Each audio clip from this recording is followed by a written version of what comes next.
байхгүй юу.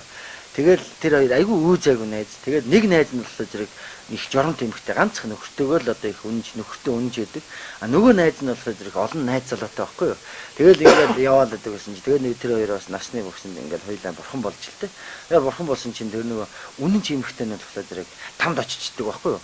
А тэгсэн чинь нөгөө нэг их олон найз залуутай байсан бүсгүн болохоор зэрэг деваачнд очичдаг байхгүй юу. Тэгэхээр зэрэг нэг үнэн чимхтэй ч хөөцөлтөд ингээл оочор авч гол эрэлгээ хэлж дээр очоо нөө хаантаа танд бараалхтаа нэг асуух юм байна шүү. Юу хөөхаа гэсэн чинь. Гэхдээ энэ би нэг найз охинтой байсан, найз хүүхэнтэй байсан. Тэр маань ингээд амьд цэрэнд их олон найз залуутай байсан юм а. Тэгтэл би бол өстой ганцхан эр нөхөртөө үнэн ч явж байгаад хорвоог барсан. Тэгсэн чинь би болохоор зэрэг ингээд тамд ирсэн. Манай найз болохоор зэрэг деваачнд очсон байж тээ. Эн чинь шудраг биш явдал, шудраг биш үсттэй. Та нэг л андуурсан юм шиг байна гэдгсэн чинь эрэлгээ хэлж. Үзээ тийгэл юм эрг болснаа. Юу л да найз ч юм бол амьд цэрэндээ их олон хүнийг баярлуулж байсан юм. Чи бол ганцхан хүнийг баярлуулж байсан нөхөр байна шүү дээ.